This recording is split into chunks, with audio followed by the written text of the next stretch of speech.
Jouer. Jouer avec le feu, jouer au plus malin, jouer carte sur table, jouer sur les mots, jouer du coude, jouer la comédie, jouer sa vie, jouer au chat et à la souris. Aristote a dit « Il faut jouer pour devenir sérieux ». Bon, c'est pas Aristote qui me l'a dit directement, c'est Internet qui m'a dit qu'Aristote avait dit ça. Et moi, j'ajouterais « Pour jouer, il faut se prendre au sérieux ». Avez-vous déjà vu des enfants qui jouent?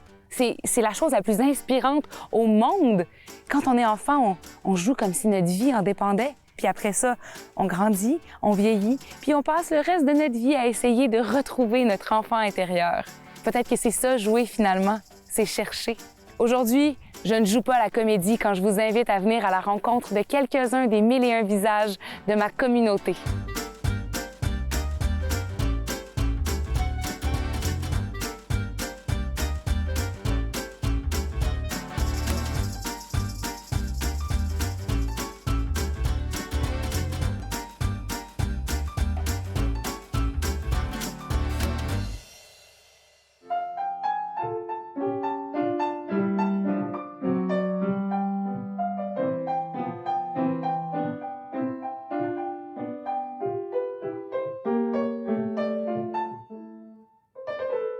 OK. Bon. Non. Ouais, mes mains sont froides. C'est pas le fun dans ce temps-là.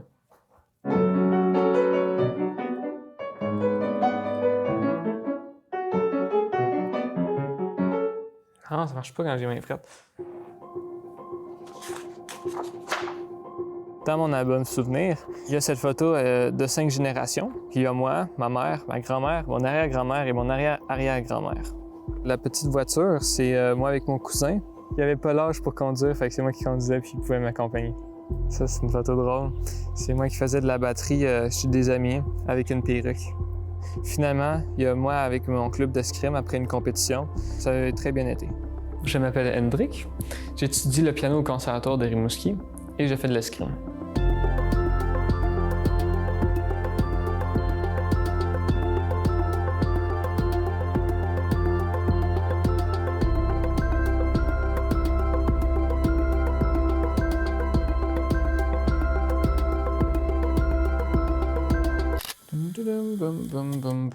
OK, oui. Le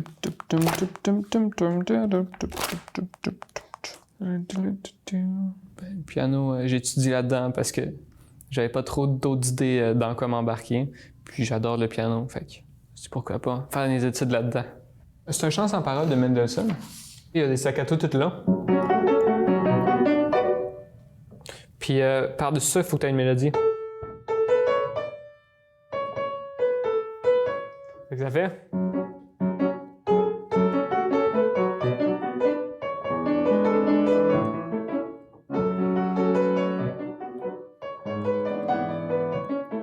Ouais, mais c'est vraiment le fun à jouer. L'escrime, ça fait à peu près 10 ans que j'en fais dans le club des Pirates de l'Est. Pour aller toucher là? Notre club d'escrime, c'est vraiment le fun. On est une famille. On est vraiment ensemble, unis. On loue une vanne de l'occasion. Puis on s'en va tout en compétition ensemble. On dort dans les mêmes chambres, on fait tout ensemble, puis c'est vraiment le fun.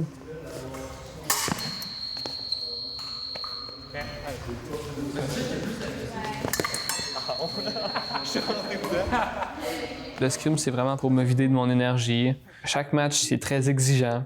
C'est stratégique, mais c'est surtout physique.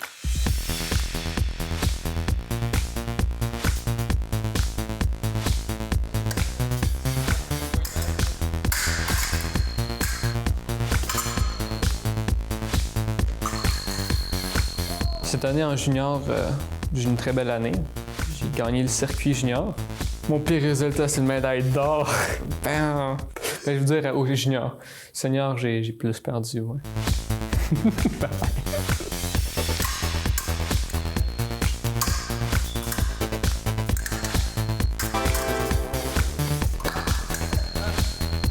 À l'escrime, je me rappelle, et les compétitions où ça fonctionnait le mieux, c'est quand je me disais « j'ai rien à perdre ». En piano, ça serait « amuse-toi ». À l'escrime, de s'amuser, c'est implicite, mais au piano, c'est quand même très académique, disons. Fait qu'il faut pas oublier ce côté de divertissement, parce que si tu t'amuses pas en jouant, c'est pas le fun pour toi, puis pas le fun non plus pour le monde qui t'écoute. Tu vas voir tantôt, ça va être le fun.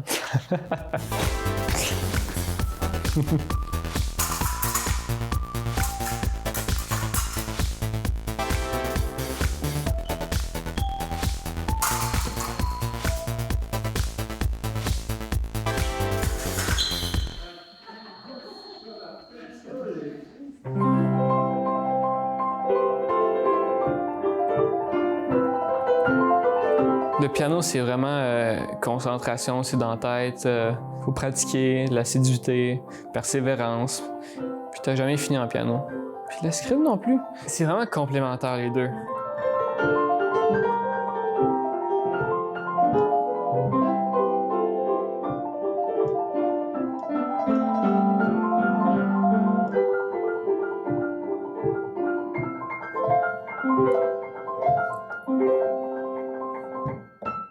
C'est le pire quand t'es en piano le lendemain, là, que tu t'es pété les doigts.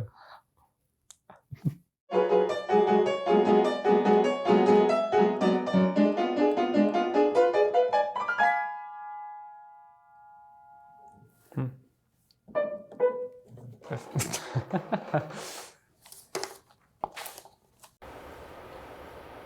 J'étais à l'université et puis il y a un percussionniste du nom de Bob Becker qui vit à Toronto et il est venu donner une classe de maître. Je me rappelle d'une manière extrêmement vivide là, cette journée-là parce que, premièrement, j'ai vu l'instrument.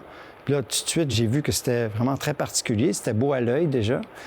Puis là, il en a fait un exposé, là, puis c'était vraiment très, très, très éloquent. Ça a duré comme une demi-heure sans jouer un son. Et à un moment donné, il y a quelqu'un qui a dit « Écoutez, M. Becker, est-ce que ce serait possible de nous faire entendre les instruments? » Et puis là, c'est drôle parce qu'il a dit quelque chose comme « Mais bien sûr », comme s'il attendait qu'on lui demande. Et là, il s'est mis à jouer, puis j'ai été renversé, totalement renversé. Coup de foudre. Absolument total coup de foudre. C'est le plus grand coup de foudre que j'ai eu dans ma vie, en fait. Ma femme est pas au courant que le tabla, c'est le plus grand coup de foudre, mais elle serait vraiment pas étonnée. Mon nom est Gabriel Dionne, je suis percussionniste et j'adore les tablas.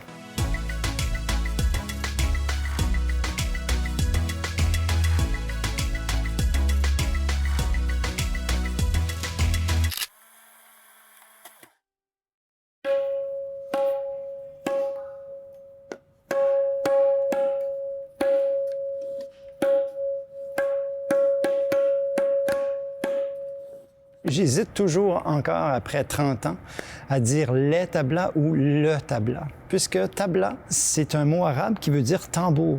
C'est aussi simple que ça. Comme les tablas, c'est 2 tambours, on pourrait le conjuguer au pluriel.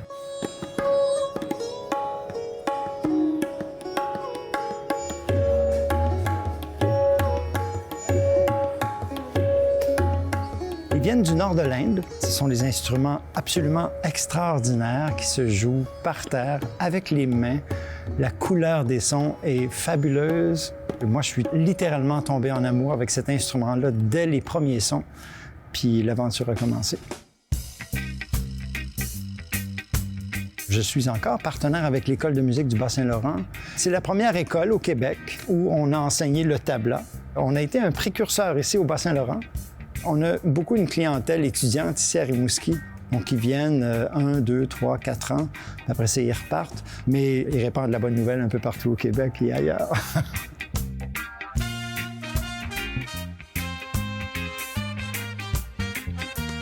Mes journées commencent toujours par, disons, 20 minutes de sudoku en prenant mon premier café de la journée.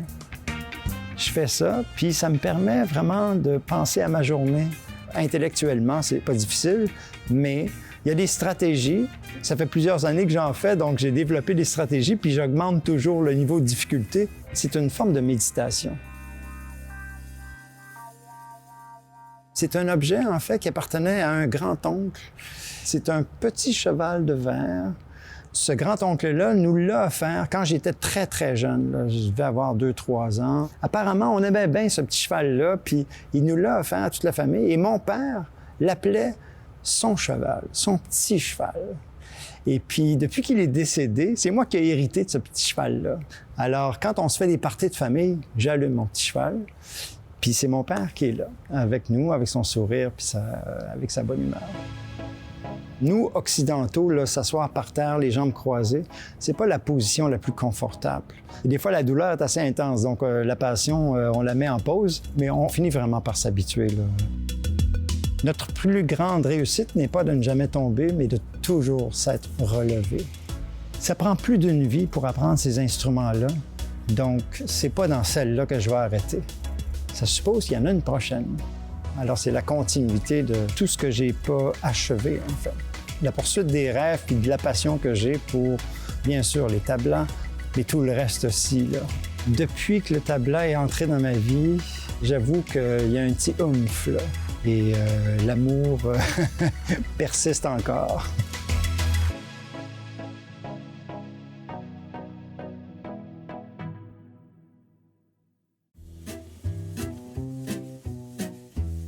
Si je vous dis jouer, qu'est-ce que ça évoque pour vous? Le plaisir. Le plaisir. Mon fils a toujours dit que ma mère est payée pour jouer parce que je travaillais avec des enfants de 3 à 5 ans. Vous jouez, qu'est-ce que ça signifie pour vous? Bien, je pense à jouer avec mes enfants. Ouais? Je pense à aller au parc. Là, on dirait que jouer, c'est tellement un verbe qu'on n'utilise pas tant que ça en tant qu'adulte. C'est plus en tant qu'enfant. Fait que, ouais, je pense à aller jouer au frisbee, à raquette ou peu importe, là, aller grimper des modules. Là. Moi, je joue de la guitare. C'est des Miss Country qu'on fait. On a fait ça la semaine passée à Saint-Simon-les-Mines, à l'extérieur.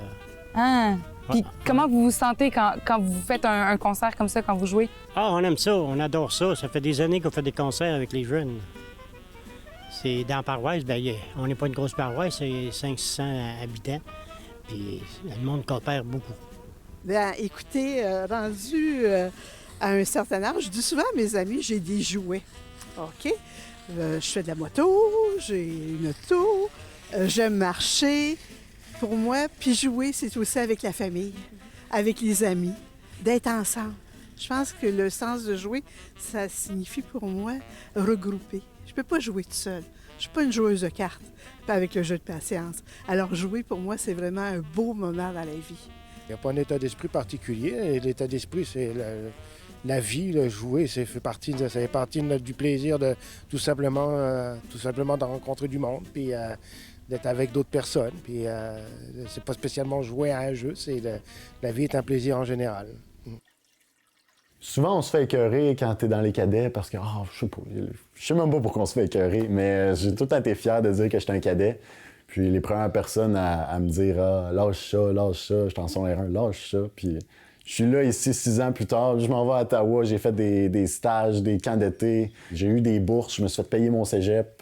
Les cadets m'ont donné tellement que je peux même pas écouter les jeunes qui m'ont dit ça, là. Je suis le premier maître de première classe, Colin Lavergne. En fait, c'est pas ça le nom. Ils l'ont changé, c'est vrai. Je suis le cadet premier maître de première classe, Colin Lavergne. Corps de cadet de la Marine royale canadienne 260 J.E. Bernier à L'Îlet-sur-Mer. Tous les acronymes, là.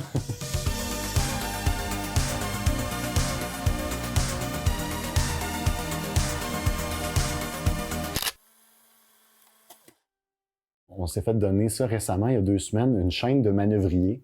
L'oncle à mon père avait servi sur le Saint-Laurent, qui est un bateau décommissionné, là. Une chaîne de manœuvrier parce qu'au bout, il y a un sifflet de manœuvrier, puis on siffle ça dans la marine là, pour des cales. Là.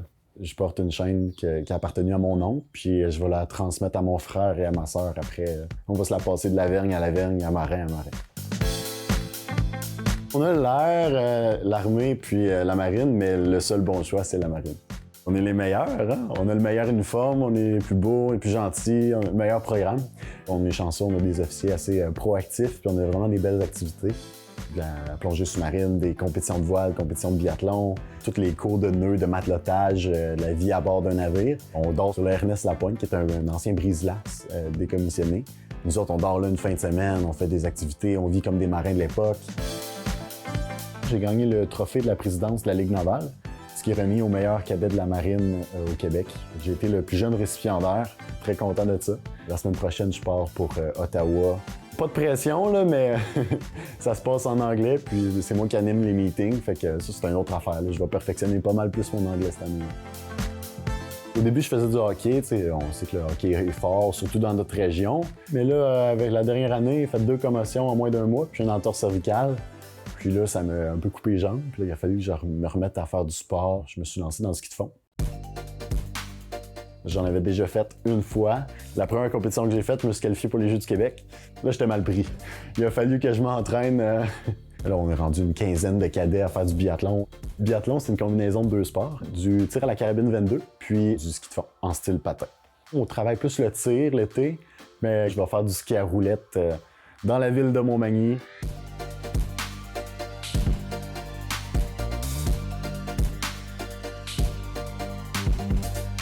J'ai des espèces de patins longs de même avec 2 roulettes au bout, des roller skis.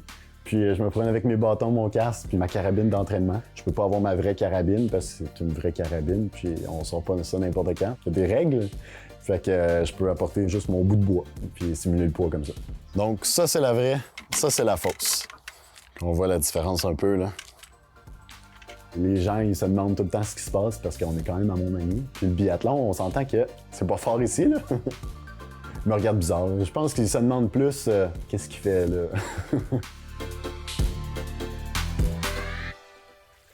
Faut savoir que moi, pendant 3 ans, là, on m'a appelé Jésus. Ça, c'est parti parce que je marche sur l'eau. Il faut savoir ça, je suis Jésus, je marche sur l'eau. C'était mon premier été de voile, mon premier 3 semaines, puis il y avait beaucoup de vent. On était dans la petite baie, dans la baie de Kingston, puis on chavire. Moi, j'ai tombé debout sur la voile. Puis là, j'étais debout sur la voile, puis là, je commence, oh, qu'est-ce que je fais? Puis là, je saute, puis je marche, puis je me promène debout, puis là, je m'en vais au bout de la voile, puis je saute dans l'eau. Mais c'est parce que du quai, eux autres, ils ont vu quelqu'un marcher sur l'eau au bout.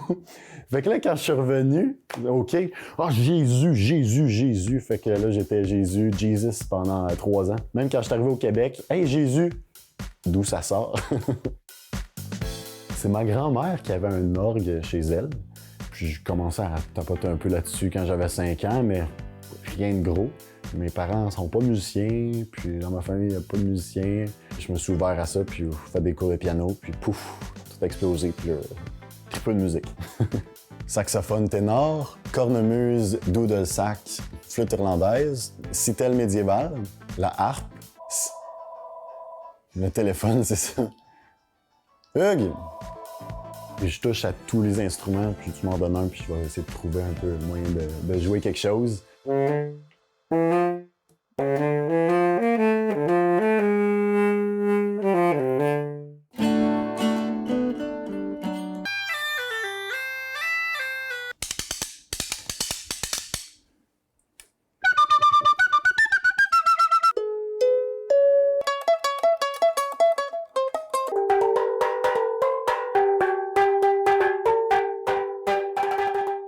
Sous l'océan.